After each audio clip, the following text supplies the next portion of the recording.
Turn now to the latest from Ferguson. The curfew there lifted overnight, but the protests and violence not ending. President Obama has dispatched Attorney General Eric Holder to Missouri. He's going to be there tomorrow. And this morning, we're hearing from a friend of the officer who shot Michael Brown. ABC's Steve Osunsami is on the scene right now. Good morning, Steve.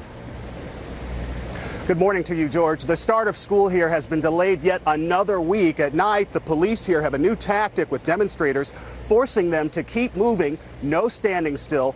31 people were arrested last night alone, and police say many of them were from out of state. Overnight, the sound of smoke bombs and the smell of tear gas filled the night over Ferguson. Police set off ear-piercing sirens against the crowds after they say rocks and bottles came flying. In the dark of night, at least 2 people shot. Not a single bullet fired by officers, despite coming under heavy attack. The curfew lifted, but police in riot gear in full effect. They arrested 31 people, including some demonstrators who wouldn't keep moving. The state's governor sent in the Missouri National Guard, troops with guns on the roofs of grocery stores, their armored vehicles guarding the police staging area. Hands up, don't shoot, don't shoot. Overnight, protests broke out in New York City and Atlanta, too, all calling for justice more than a week after the shooting of Michael Brown. And this morning, a first. We're now hearing from a good friend of Ferguson City Police Officer Darren Wilson, who shot and killed the unarmed teen. I have exchanged text messages with him just as of a few days ago. I can tell that he's struggling. You know, I can tell that this is really hard on him. The friend is so concerned for his own safety, he asked us to conceal his face for this interview. He wouldn't speak about the shooting, but says he and Wilson played hockey for years, and he never saw his friend fight. He's a really quiet guy. He is just really well-mannered. He is very respectful. Prosecutors here say they could present their case to a grand jury as early as this week to determine if there will be charges. George? Okay, Steve, thanks. Let's talk to ABC's Chief Legal Affairs anchor Dan Abrams about that. And this grand jury, when it meets, is going to get 2 very different stories they have to sort through.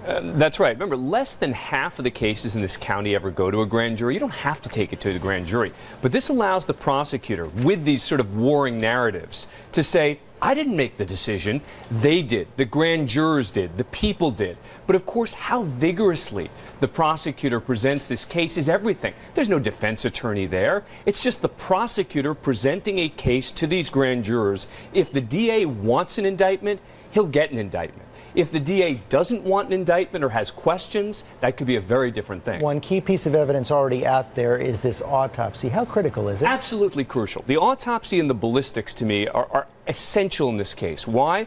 Because if the weapon was fired from a distance, if these 6 shots were taken from far away, and all of the bullets hit him in the front, that's going to be a very tough spot for the police officer to be in. If, however, this was fired at close range, the police officer is going to say there was a struggle. We were fighting for the gun. And so that becomes an absolutely essential question. And again, that's why it's so important how the DA presents this case to the grand jury. At the same time, you've got the Attorney General saying he's going to pursue a civil rights investigation on a parallel but separate track. Yeah, but I don't think that that's going to turn into anything. This is a state case.